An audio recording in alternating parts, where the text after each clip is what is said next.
All right, and we are live. Good Hello, evening. good evening.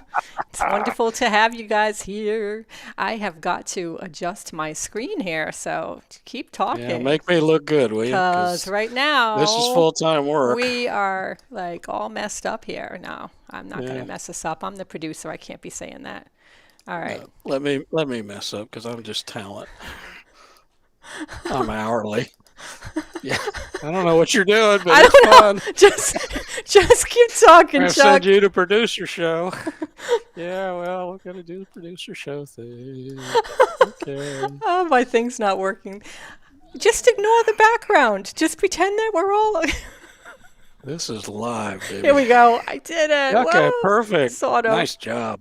There we Yeah, go. I got it. I'm getting dizzy. I know what I'm doing, people. Here Let's we take a are. vote. We're live. Take a Good vote. evening. Good evening. The nerve center of instructional design in the entire universe. I hope everyone's doing well tonight. I'm going to bring up the comments and screen here so I can see if anybody's going to Are you sure you want comment. to? I know. I'm not sure you Be want to. be kind. I bet nobody even saw that. They'll see it on No, they'll see it on the everybody, recorded version. But everybody saw it. Everybody saw it. so we are live right now, and I do see that somebody is watching. Don't know who it is, but hello. Thank you for tuning in. We have decided that let's see, once a month, the first Tuesday of the month, we're going to do live sessions like this at 6 p.m. Eastern Standard Time. Because we want to be able to interact and engage, and we want to be able to do something that I'm liking the term stump the chump. And guess who the Trump is? Yeah, guess who the chump is? Because And it try ain't to say it Deborah's ain't title me. for this. Say Deborah's title for this. Can you do it? Oh, good Lord. Yeah, Deb had a title that, Yeah, let's see. Let let's me look. see, Let me tell you what can it is. you, Now, can no, you get Chuck stuck? can you get Chuck stuck? See, I can say that. I thought it was a tongue twister because Even in Rhode Island, they say all those words in a sentence. they do. They do. You're Yeah, right. Yeah. you can do it. Pretty sure. So here we are. We want to be able to try to stump chump. Stump the chump. That just sounds really weird. Oh, check this out. Jessica Hodel, welcome. Hey, She Jess. likes it. She supports the Yeah, title. Stump the Chump. I think she is totally on board with that, having been part of our family for way too many years to not know who I am. Yeah, I think chump is probably the kindest word some folks would use. So Jessica, are you going to stump me tonight? What's your first question? Let's see what Jessica has to say. The whole point of today is to be able to come at us with questions and your greatest ISD challenges. What those are, what things have you stuck, and let's see if Chuck can help unstick you, get you unstuck. Well, we're back to what Deborah wants to call this, right? I know it's Deborah, kind if of you're watching, you got to jump in here and defend yourself because otherwise it'll be brutal. So come on in. so so far, Chuck. What are you thinking about our channel? Are you enjoying it? Are you enjoying these sessions that we're recording and putting up there, uploading for people to be able to hopefully share some insights and help teach and share insights that you have? Well, I think I know it's a lot of fun working with you, and we have great fun doing these recordings and doing everything else. But the reality of YouTube is that it's a slow grow. It's a slow burn. You got to start out. You got to do a lot of work. You're not going to get any visibility unless you already have visibility. So if any of you are thinking about starting a YouTube presence and doing all this, just be patient and get good production values because that's what Denise does for us. She's a tremendous producer. So the product will always look good, even if you have to work with the chump. And, you know, I think the one thing that I've learned going back into the medium, being out of video for a while, is you just have to relax and be yourself. That trying to read scripts and the other things that we've tried to do, which was hilarious, in its lack of efficiency and professionalism. Um, Yeah, just be yourself on YouTube. Just come on here and have fun and be respectful to people and answer questions in our case and present information. And people agree, won't just not everything we do they're not going to agree with. That's fine too. That's part of this discussion is having different points of view. But I think in terms of what we're trying to do and our mission for this channel, and I think that that's the really important thing to think about here. What is the mission of what we're trying to accomplish? And I think from our perspective, it is to grow the field of ISD and to let people discuss these things and to see how much wider a field it is than what most people think it is. People are doing extraordinary and incredible things in this field, and it's never called instructional design. And I think that's cool. And if we get up to 6 or 7 subscribers, I'm going to be thrilled. You are right in that it is a real slow grow, but it's for me as a student of instructional design. It's been a lot of fun so far. Fun in a sense that I'm learning so much. My mind has been blown sometimes. It's been expanded by some of the first of all, by some of the conversations you and I have about instructional design, and also when we bring guests on, because it's just fun to be a witness to the banter and the information that's exchanged between you and the guest, because that's where the magic really happens, I think, is listening to those conversations and listening to what people out in the field are doing on a daily basis and how they're impacting the world through ISD. So that's to me been one of the most enjoyable things. And the other enjoyable thing really is when I get to do this with my clicker, because I just really enjoy doing that. And I notice we have to do that a lot. Now on the end where everybody else sees the videos on YouTube, they don't get to experience that magic. They don't get them. But they do get the Wheel of Pain. Do you have the Wheel of Pain close? I sure do, and I Yeah, I updated think. all the questions because Mhm. well, not all Yeah. of them, but most of them, because you have seen them all, Chuck, and I wanted to be able to stump the chump, and Oh, that you're gonna. includes with Oh, that's the part wheel of of it. pain. So Oh, well, I think some of the people that ask questions tonight should feel the pain too. So, Jess, you're going to have to spin and yes. Oh, be a good sport. speaking of Jess, we have a question here from her. She says she can try to ask a question and stump you. From That the won't be hard. from the perspective of institutions of higher education, she's curious about your thoughts on course templates in a learning management system. Are they useful or are they a hindrance to academic freedom? Well, I think you're going to find two different schools of thought. One from the faculty side, one from the production administrative side.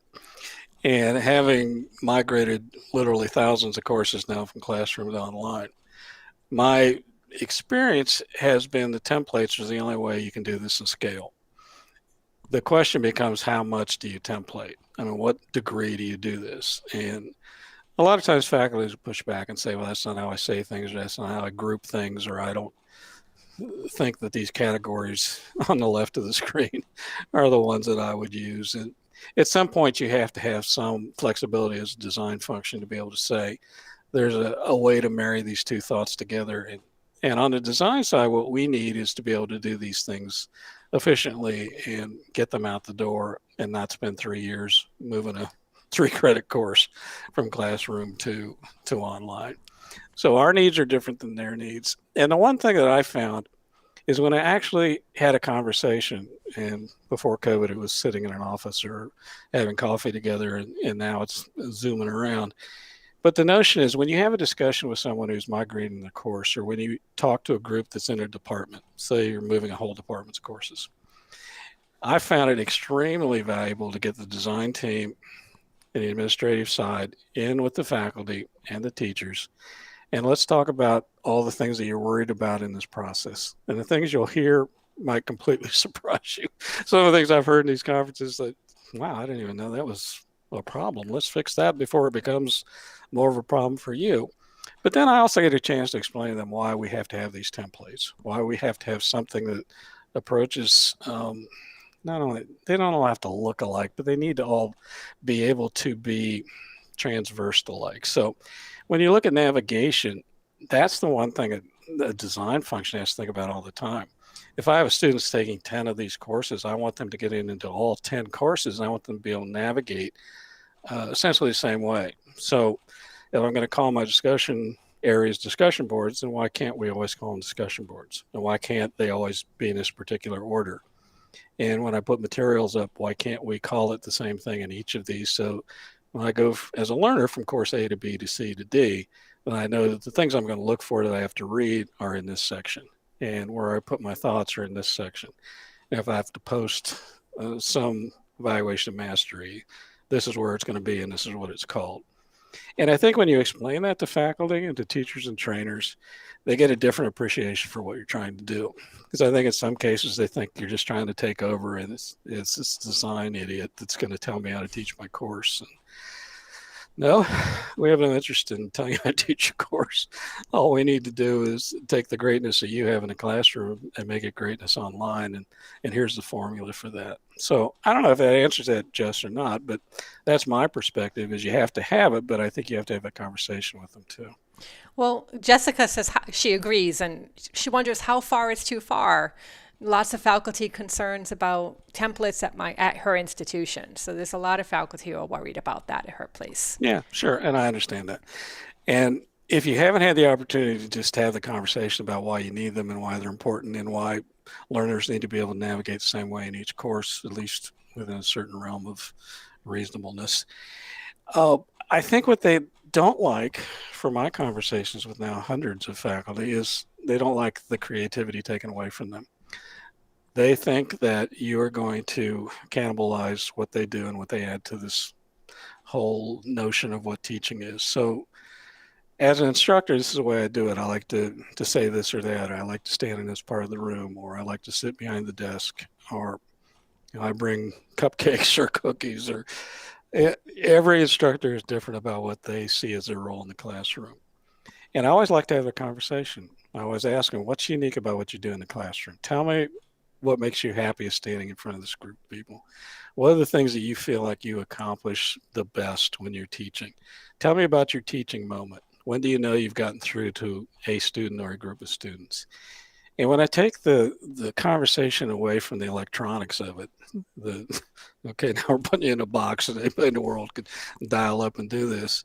If you personalize it from their perspective, allow them the points of personalization, let them express themselves in a way that's reasonable within the template, which I think needs to be pretty ironclad personally. I think template's a template's a template. So let's talk about ways to make it personal for you as an instructor. And I think, once again, it gets back to conversation. Let's talk this through. And even with that, you're going to have a percentage of folks that are never going to like it. It's not what they grew up with. It's not how they've done it for the last X years. And I think we have to respect that as designers and say, okay, fair enough, but here's where we are. We're going to do this. Let's find a way to do this that makes you happy, but also fits our needs to be able to put out a quality product. And let's discuss it. Yeah, I think there's something really valuable to that consistency factor in certain that a template can offer. Now, taking it out of the sphere of ISD, because just looking at something, an analogy, building cars, for instance. So you have, the gas pedal is always going to be where the gas pedal is. The brake is always going to be where the brake is going to be. And that's important because a driver can get into any car and know that the gas is on the right, the brake is to the left of it. And so there's that template in place. It's not messing with anyone's creativity in terms of design of a car or any of that kind of color. Can be whatever. You can be hot pink if you want it to be, but there's a functionality to template design, I think, that can actually can definitely benefit the end user, in that there's always that, that consistency factor is there. You know what to expect. There are certain elements that cater to that say, you don't want to mess, you don't want to be like, I'm going to be creative and put the gas pedal on the left-hand side and have fun, or drivers. Put the steering wheel on the right side like they do over in different places. There's exactly. In countries. But exactly. The whole thing is, and this is where it gets down to the science of instructional design. And every time I bring up science, some people roll their eyes like, it's not a science, Chuck. Well, yes, actually, it is a science. And one of the things we look at with learning management systems is how long it takes to immerse a student to the point that they can feel free about participating in a course. So it's immersion time. There's a ratio there if you want to figure it out. And as you get into the first course, it takes time for people to get accustomed to it, to learn to navigate, to feel comfortable with online, with that LMS, whatever you're using, all the branding and stuff that the institution will put in there. But once you get to the second course, now you're from entry to immersion point goes down considerably. When you get to course 10, it's almost non-existent. And those ratios are important too, because if in the first course they're spending hours getting comfortable, well, that's a reasonable thing, and you just have to be okay with that. So you can do things before they take part in the course, have primers on how to do this. This is how you work this LMS. This is the common features of your LMS. This is where you go to get help. Like in my courses, I have a panic button. I don't know if you saw it in 602, but I got a panic button. Absolutely. And it's there in case you panic. What a concept, right? I appreciated that as a new student. But students panic. And sometimes just having a panic button doesn't mean you ever use it. You just, okay, well, if it all goes south here, I just click on this and get a hold of the guy, and off we go. But there are there's behind the curtain stuff that goes on in design with LMSs. And one of those things is how long it takes to get a student from when they check in the first time to when they participate in the course actively. So those ratios are important. And if you can explain this to an instructor and say, navigation is important, having a legitimate framework and boilerplating for this navigation function is critical for us to get them into your course and taking part each time, as opposed to them having to learn something all new and getting frustrated. Here we go again. And you find these numbers on down through the program. So, what's your completion rate? And you're going to find that well-navigated systems online have a higher completion rate because students can focus on the content. They don't have to focus on the process. These are things that I can argue endlessly and show you the science of it, but then you have to find a way to talk to faculty and others to convince them that that's true. Yeah, and Jessica says that all of it's true, that our instructional designers have good luck selling templates as an initiative in student usability, but any other selling points are welcome. I did hear the argument for scalability. Yeah, well, I'll tell you, if COVID didn't teach you about scaling as an instructional designer in an institution, then there's no lesson that I could ever give you that would make that real. And one thing I always like to tell faculty is let us do this nasty little stuff of programming this up, making it look good and doing the behind the curtain stuff. I want you to concentrate on making this creative. I want you to concentrate on what you do best, which is getting people to mastery in this content area. So the thing that instructors like is the notion that they can make it unique. There are ways, here's the unique factors, push these buttons. As designers, will help you get to those. And I'm sorry, but this is a pay-to-play world out there. Folks are paying tuition at higher ed institutions. And if they're frustrated, they don't feel like they're getting their money's worth because each course is different and some are designed really poorly. I mean, you can get into online courses in some institutions and all you have is an announcement with 10 things they need to do that term. And that's it. That's all you get is an outline. And you get into other well-designed courses and the entire screen is navigation.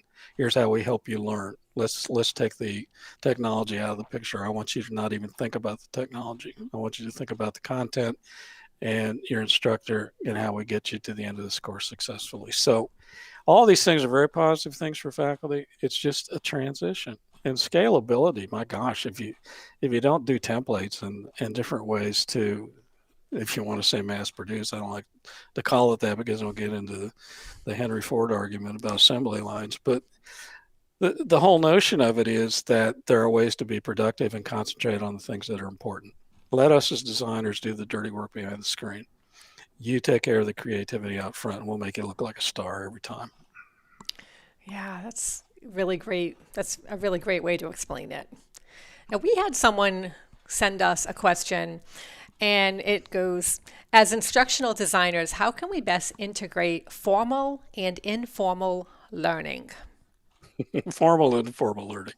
Okay, so Jay passed a couple years ago. Jay was the guy that talked about informal learning in a way that a lot of people hadn't thought about it before. And you're going to see this in 605, Denise. And my argument is that 99% of learning is informal. And the way you capture informal learning and use it to your best advantage in formal learning is by analysis, finding out what people really know and what they really think.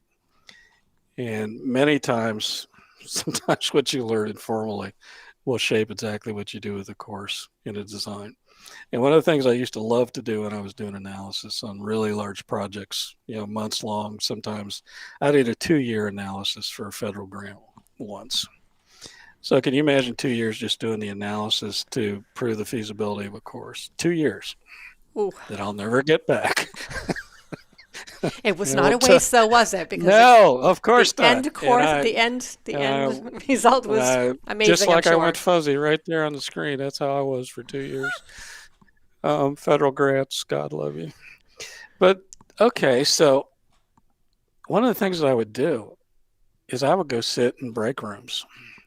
I would go sit where people are informally. I would go to where they go after work and sit and talk to them.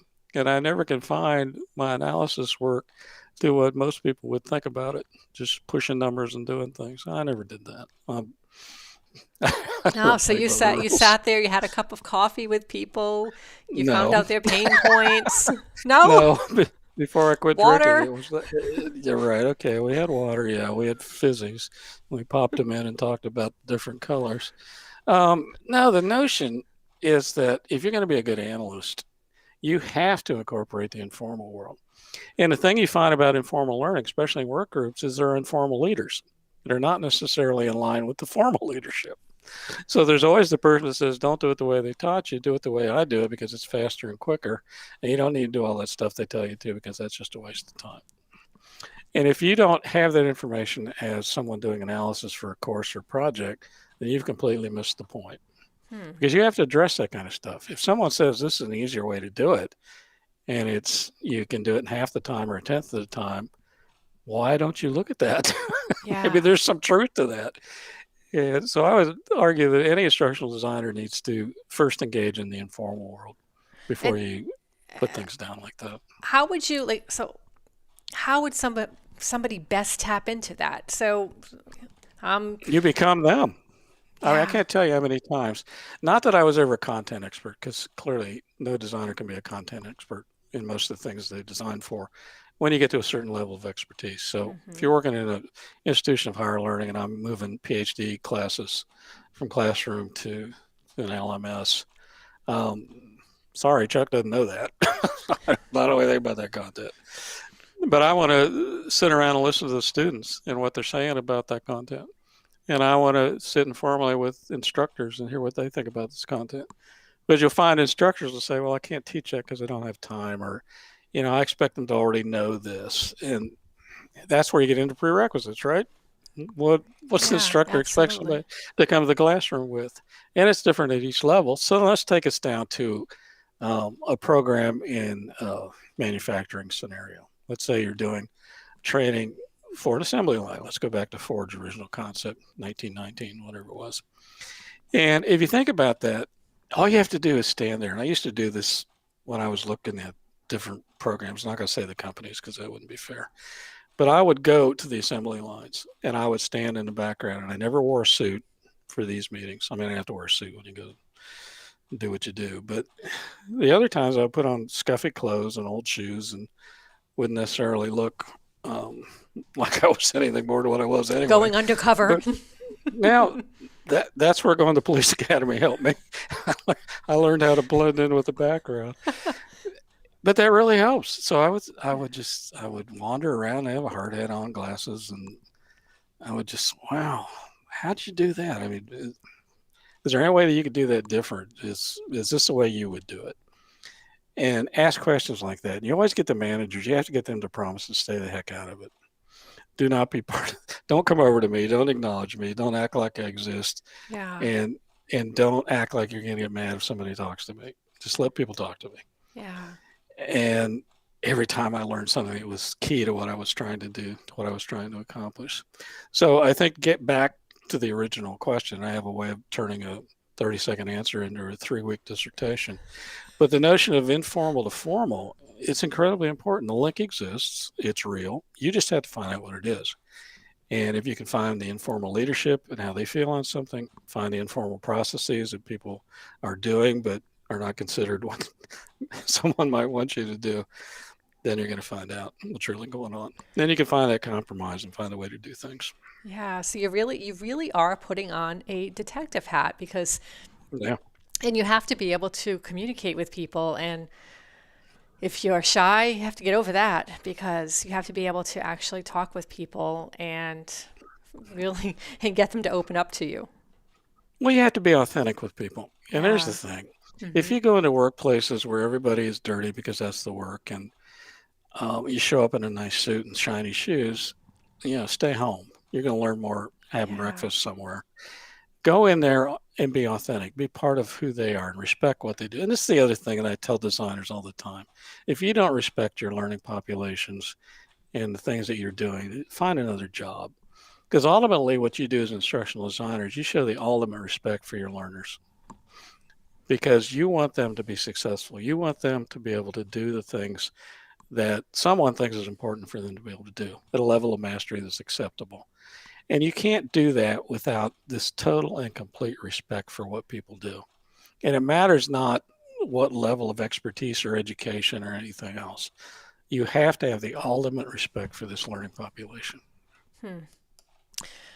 Jessica says, switching gears to the E in ADDIE model, I'm finding many instructional design teams in our SMEs put a disproportionate amount of effort on design and very little on evaluation. Is there any advice on, let me put that one up. Is there any advice on best practices for implementing a successful evaluation process?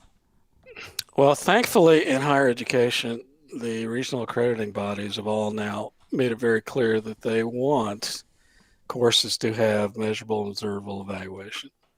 They don't want any more courses where people come in and participate, and at the end of the term, you pass or fail, even though you get a letter grade. In fact, they even took pass fail out of most options for learning in higher institutions, highest institution of higher learning.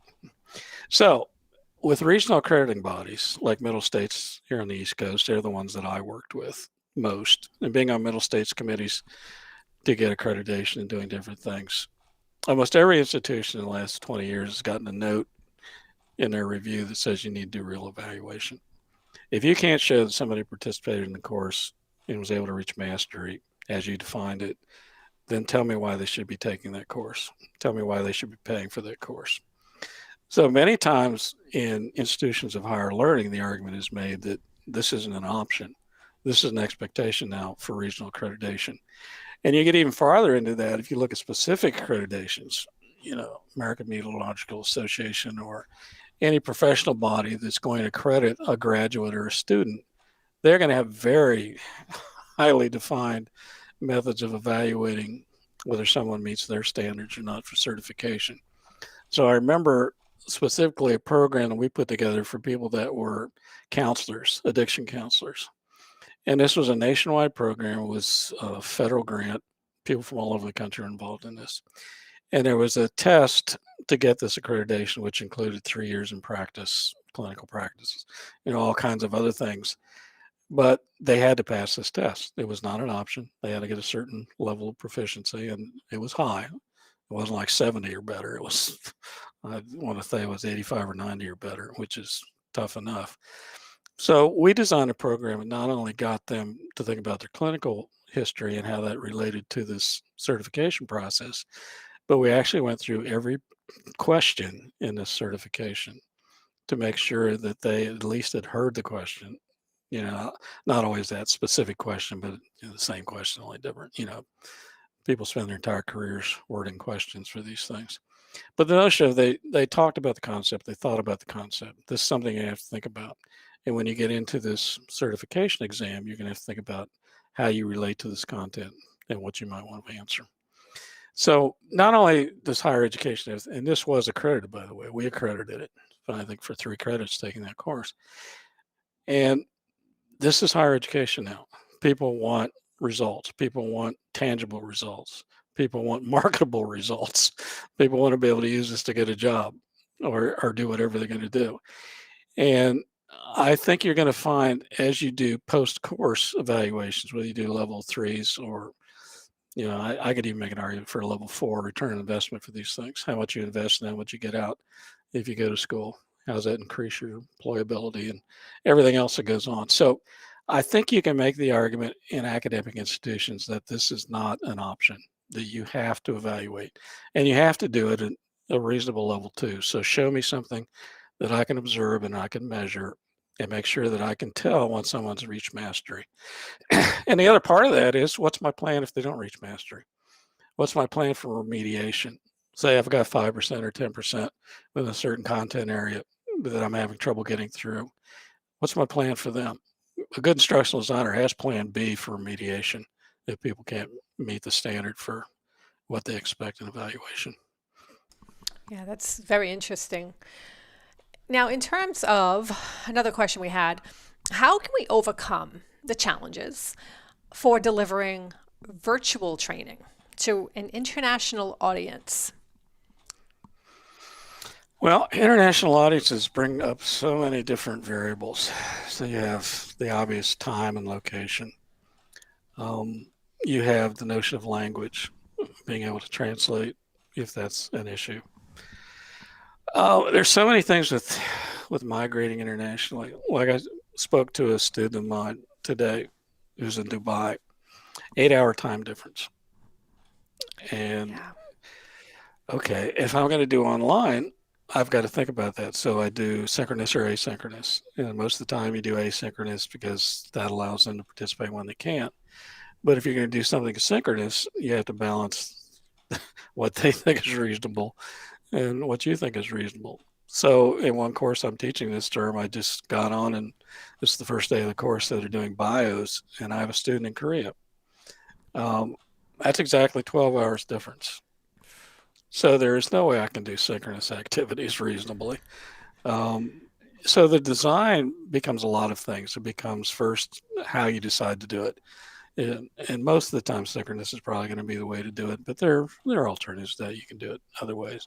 But then you have to think about the language issue. Do you have to worry about English in 2 languages or going to 4 languages? I mean, some of the courses, I did a course for New York City for hotel employees. 27 languages were spoken in that property, 27. Wow. Okay, we're gonna pick our favorite 15.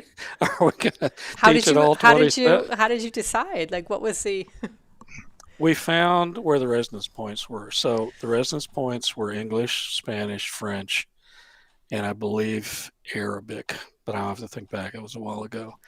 But so these are always problems, whether you're online or not. But the notion of how, okay, now we're going to migrate these problems to technology and distance learning and distributed learning. So this is where I think the worst case scenario analysis really plays well. Get a group of really smart people together that have done this before and say, what are all the things that can go wrong here? What do we hear from students? What do we hear from instructors? What do designers find out?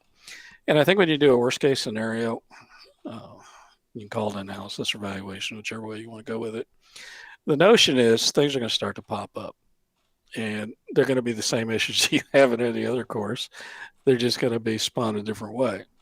So you want to make sure if you do not offer just in English or whatever your L1 is, that you have to have a plan for that and make sure that you've got someone that really knows that second language that can make sure all your materials are in fact honestly portrayed.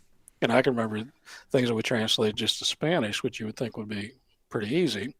No, there are certain words in Spanish dialectically that you think are perfectly innocent and they have a very naughty meaning in hmm different dialects, right?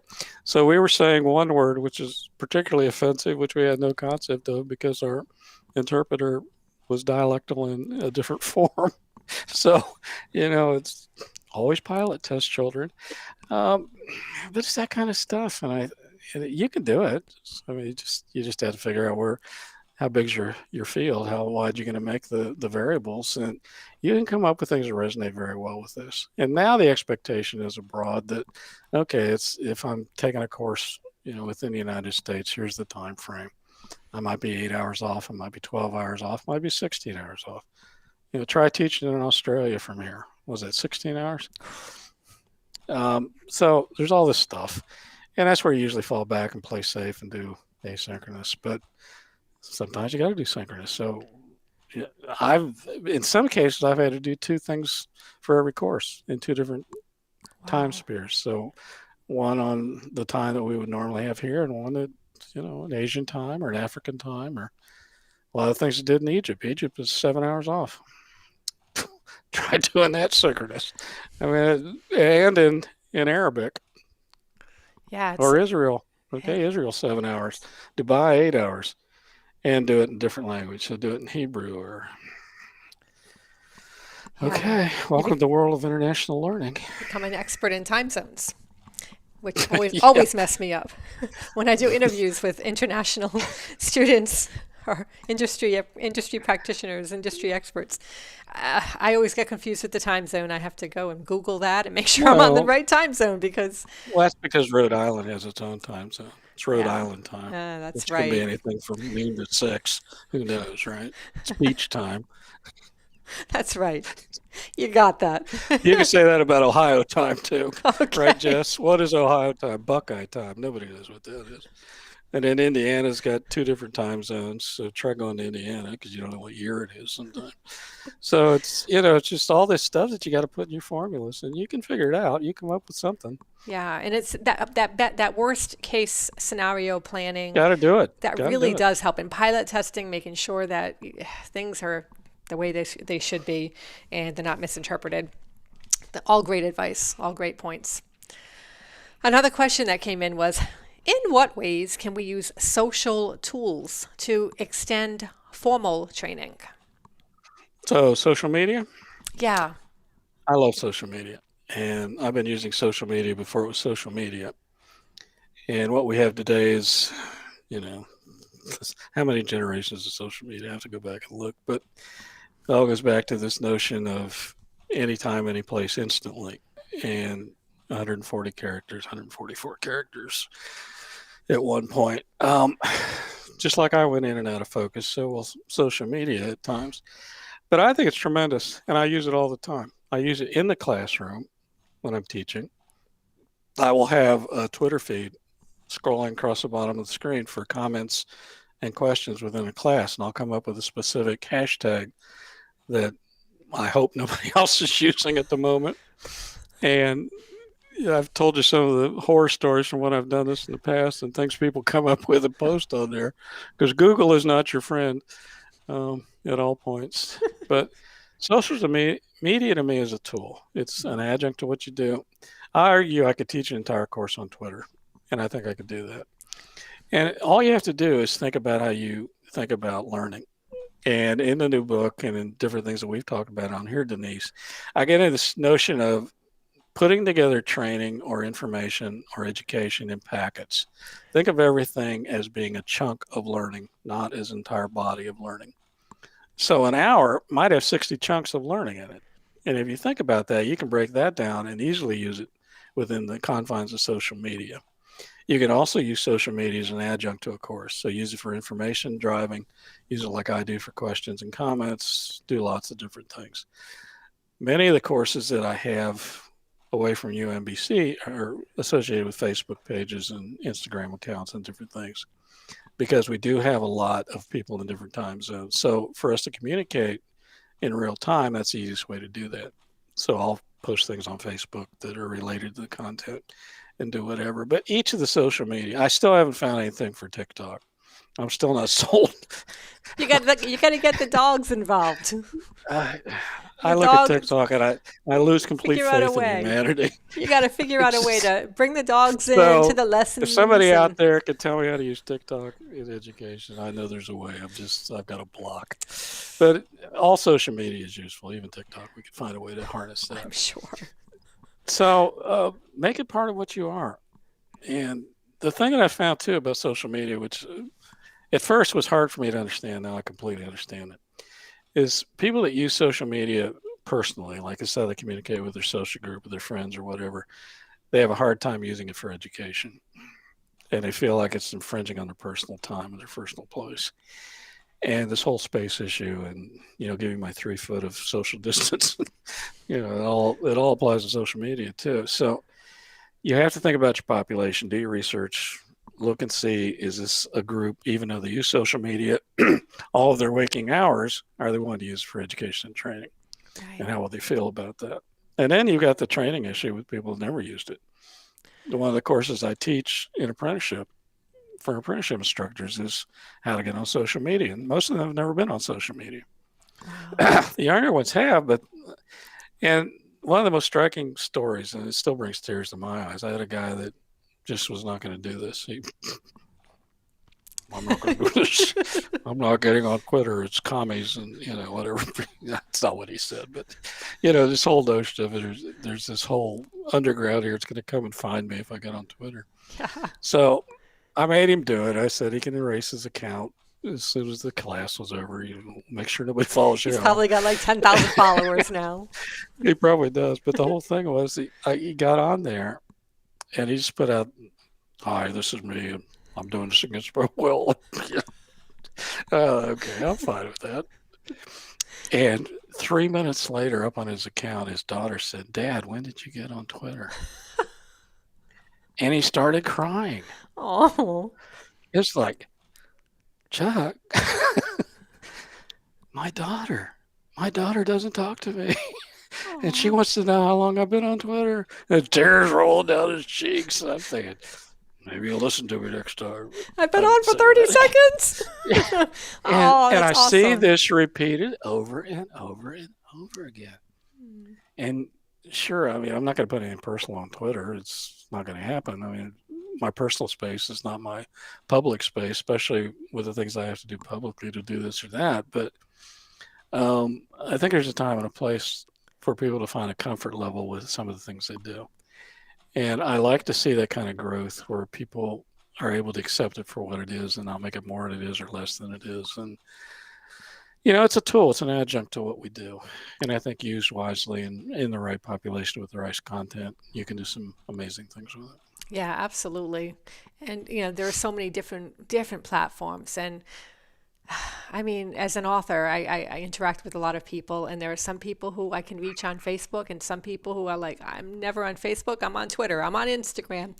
And so there are different platforms for different needs and different audiences. So it's important to do that population analysis and understand your population and understand what their needs are. And yeah, and there are just I would imagine there are different platforms that would make learning a certain topic easier than another platform would. So it's an interesting Well, place and to as an conduct instructional learning. designer, I think that if there's anything out there that you can use and you don't use it, shame on you.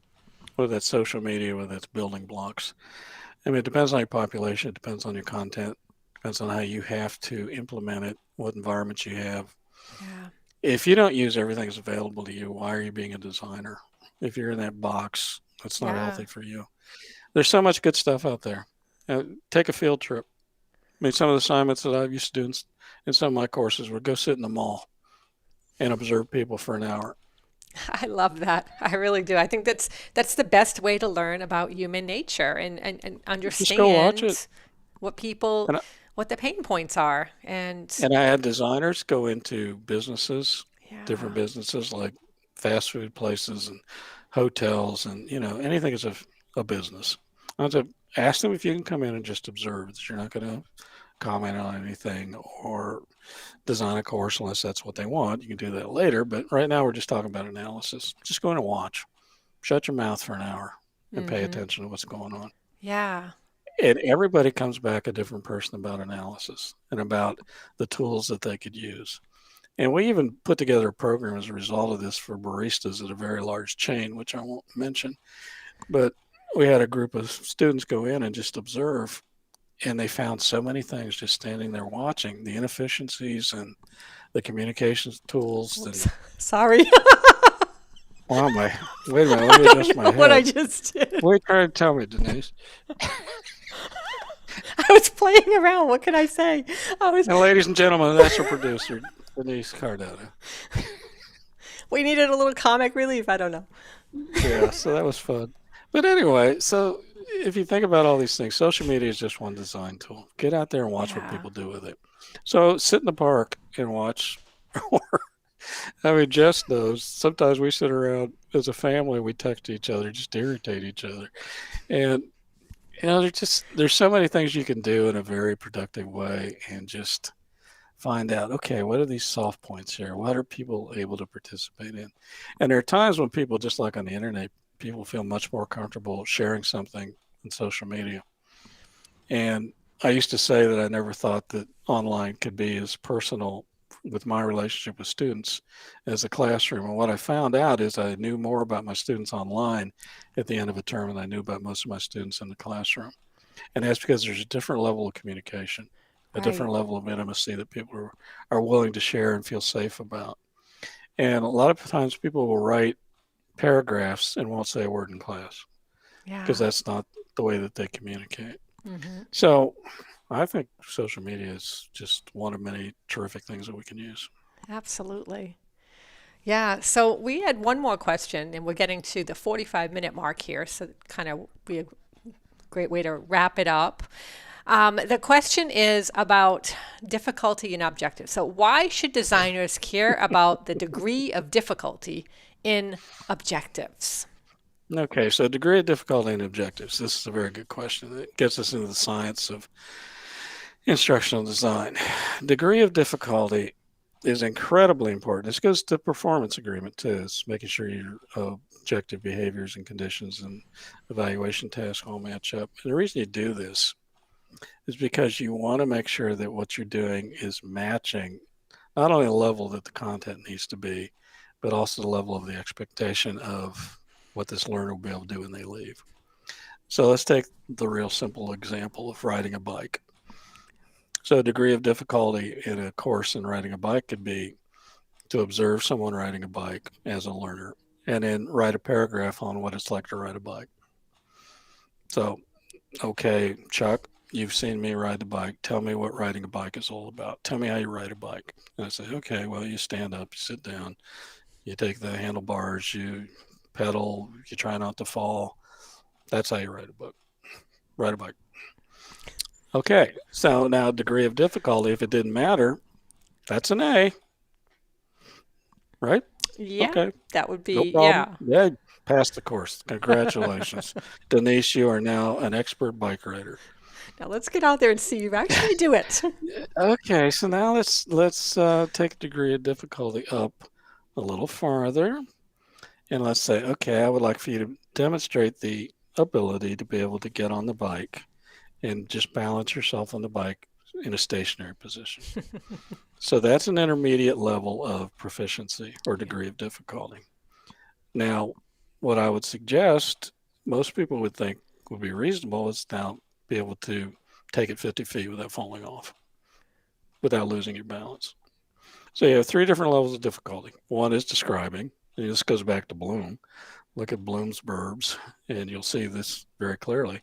Describe, demonstrate, and go farther. And then there's even a higher degree of difficulty, and I think we talked about this in one of our shows, that there's a super expert. So someone that does nothing the way they're supposed to, and yet they're more efficient at something.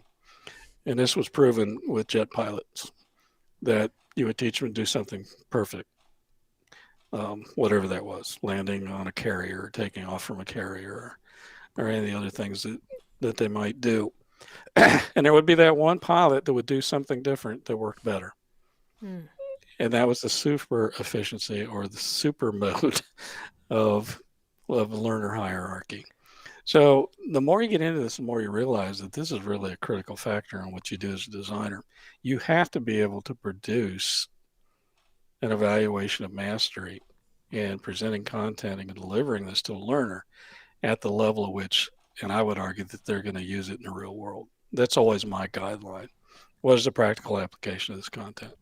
Is someone just going to have to describe how to ride a bike, or are they actually going to have to ride a bike? And then take that infinitesimally, exponentially farther in terms of difficulty and level of sophistication and content. But it's all exactly the same. It's you determining what the output necessity is. Yeah, that's very interesting. And that cleared up a little bit in my mind about what it means to be, because I was a little confused about the whole idea of degree of difficulty and objectives. And so I can see the importance of adding that in there and knowing. Something you brought up, though, I'm a little confused about still is so this jet pilot who did it, the Hmm. super, what did you call it? Super proficiency, super expert, Super expert. different terms. From that, though, is that where a designer would then, would a designer take that and use it to redesign Absolutely. instruction? Okay. Absolutely. Hmm. And, there's 5 levels of efficiency. I mean, this is where it came from. You can know about something, you can demonstrate something, you can be an expert at something, or you can be a super expert. Super experts are 1% or less, but they exist. And you have to be open to this. Just like with a design, you're never more than 90% done with it. Well, never think that the only way something is going to work is the way you teach it or the way you've designed it, because that's not true. Things change. And even if they don't change, there are people that are smarter than you about these things. And even your best subject matter experts will tell you that eventually someone will find a better way to do something. And you have to be okay with that. And that gets you this whole point of degree of difficulty. What is the output that you expect from a learner?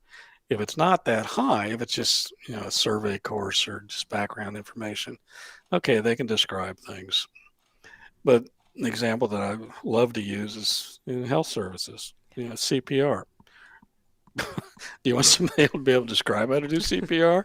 Or would you like them to be able to demonstrate that 3 times in a row without error? Now, personally, when that EMT shows up and the paramedic jumps out, I'm going for 100% proficiency here. you know, I, I No may room not for be error. awake. There's no room for error here. But if this is just a background course for some other program, and what's the purpose of being able to do CPR? Okay, well, fine. Does this or does that. And just take that with every content piece that you have and figure out what's realistic here and how well do these people need to be able to do this? What do I learn? What do our learners need to be able to demonstrate mastery and at what level? And Hmm. then you get your degree of difficulty. And people don't like to talk about it sometimes because it's a heck of a lot of work. But if you don't have this as part of your design strategy, if your team doesn't have this as one of the check marks when they're going through this, you're going to miss a lot of stuff. Yeah. Yeah, absolutely. Thank you for explaining that. So that brings us to the end of our questions. And I don't know if you want to do one little quick spin of the wheel of pain to kind Was of. Jess still here? Can Jess answer one of the half questions? Jess, are you still here? Jess is now hanging up, and I will get a text shortly. That's funny. The last time I No, tried to okay, you check. can do it to me first. Do it to Okay, me all right, all first. right. If anybody else wants to play out there, we'll set you up. And you put new questions on here? Some. Oh, great. So let's see This which one won't we work well. land on. Oh boy. Let me see if I can read it. Oh, this is an easy one. What is your favorite season and why? What Fall. makes it your favorite season? Fall. Fall. Absolutely love fall. It's What transition. is it? It's Okay, transition. I was gonna say, what is it about fall? beautiful. Yeah, It's I don't know. It's just, there's no second place for me. It's always fall. it's the September, smells and October. yeah, the smells, the Yeah. colors. It's the only thing It's just change. yeah, the change. The change. The only thing I don't like about fall is when it gets to the end of it and I know winter's coming. I'm like, oh, and it's going to get darker earlier. It's going to mess Yeah, up but my. I that's why I know. wouldn't want to live where there aren't seasons. Yeah. And I've worked in places where there are no seasons, and I know there's people that like it. It's a personal choice, but for me, I like the change. I'm the kind of person that can't sit still, so change is what I always strive for. Is I want every day to be different, and I want a new challenge every day, Yeah. and all of that. So the seasons, I The wish there were eight seasons do seasons, that. You wish there were eight. but there's only 4 because people are so normal. But fall. Now, Jessica says that she's nervous. Oh, good. Jessica, Well, this then one's coming here you at go. you. So, Spin the wheel. Come okay, on. You can do it. spin the wheel. Oh, all right, Jessica. What is your favorite kitchen gadget? Chuck's Oh, I laughing. can't wait to hear this one. You should see David in Jess's kitchen. It is like, if Better Homes and Gardens wish they were this nice. Oh, It's just, They completely redo every kitchen, every house that they move into, and it always, Oh, I love a good kitchen. I got to tell you, oh, I'm in the kitchen a lot. I do a lot of cooking.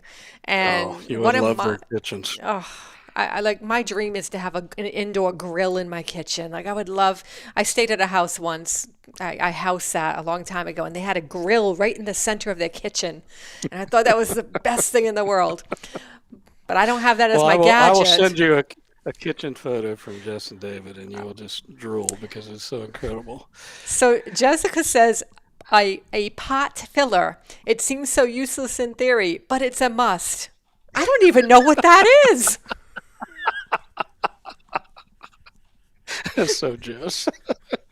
Mine, That's adorable. mine is that I have this little thing that I put. It's a clippy thing that I put on my pans, and then I could stick my spatula or my whatever utensil I'm using. I can stick it in there. See, there was a Rhode Island word, I know. spatula.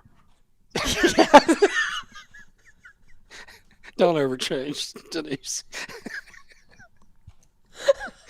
God, I love your accent. Makes me want to throw my Ohio accent away. Get yours. I'm glad I could entertain you with my spatula.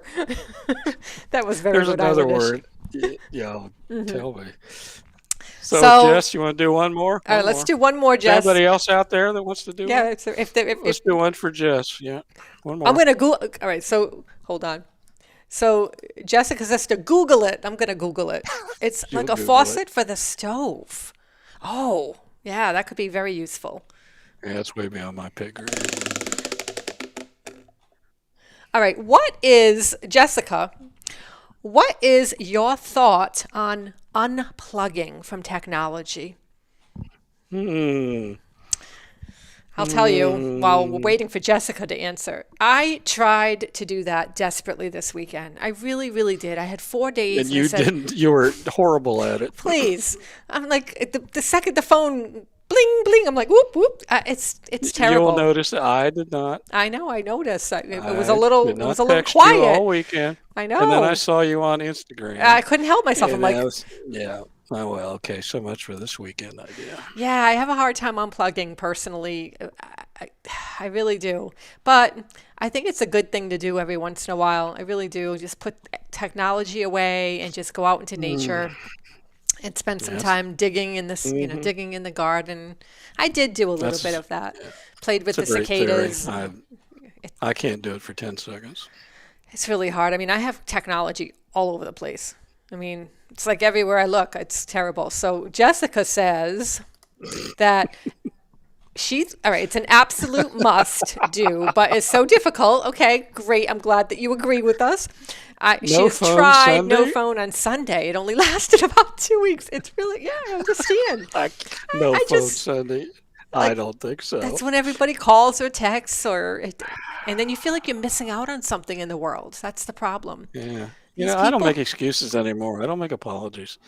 I've been plugged into technology since I was a teenager. I mean, I've always liked gadgets and electronics. I'm a hmm nerdy ham radio operator and all the things that go with that stuff. So I've always had something blinking. And then when I was in law enforcement, there was always the radio by the bed. So that was squawking all night. Oh And my God. when I wasn't working all night. So I've always had this. And even Karen Sparky will say, "Yeah, there's only three or four things blinking in the room tonight." So Slow you night? got the all hazards radio, and you got the this and then that, and she just puts the blankets over her head and goes to sleep. It's, I've never been in that environment, Yeah, so I can't do it. I don't want to do it.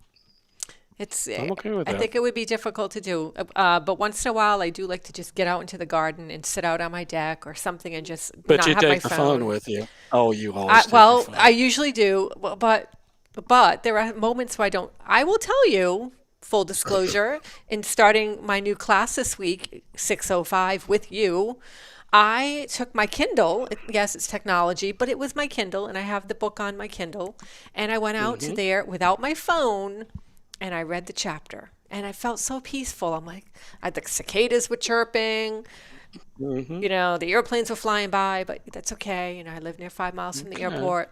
And I just Hmm. enjoyed the peace and quiet. And I didn't have my phone. It was about I'm five. gonna It was ask about, it was Hector. about I'm 5 gonna feet ask inside the Hector. door, but it's Hector will tell me the there's truth. there's something that's very jarring though about not having that. It's like an Does Hector extension. ever not have his phone? He he's more of a technology guru than I Yeah, am. he's always got his phone. Yeah. Yeah. Yeah. I mean, he's got Yeah. his iWatch on him, his phone, his earbuds in his Oh ears. yeah. And so, yeah, it's a tough thing. I mean, God, I can't remember life without it. It's really sad. I don't want life without it. I mean, I'm not gonna apologize for it. I like it. Yeah. That's good. That's a So good thing. Jess, I'm proud of you. When you do another no tech, Yeah. no phone Sunday, let me know. Text me right when you get in the middle of it. Text you. Let me know you're not doing it. No, I'm not texting Oh my today. God. All right. Well, it's 7. Well, it's Yeah, we Chuck. need to let the Chuck always world go told me, back to work. Jason. don't use time in It is these now things. time to leave. But it's time to leave. It's been an hour, and I feel like it's probably a good time to break now and say goodbye. It's been very insightful. I've really enjoyed the conversation, and as Yeah, usual, thanks to I feel everybody. enlightened. Yeah, and thanks so much, Jessica, for asking these great questions because they And just say, folks need to know yeah, Jessica's going to be on here on the channel in an interview coming up very shortly. So once we get that scheduled and get yay, her on here, you're going to learn some tremendous things about community college instructional design and that whole process. So stand absolutely, by for that. yes. And meanwhile, Jessica says, "I'll text you to tell you I'm not going to text you." And I will text back because I always have my phone.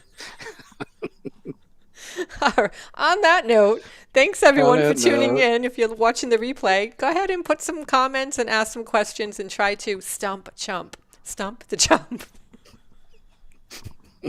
It was his shouldn't be phrase. too difficult. It was his phrase, not mine. I'm kind of Yeah, but digging you it now, bought though. into it. You Yeah, bought I bought into it. into it. All right. Well, that's a wrap. Thanks for tuning in.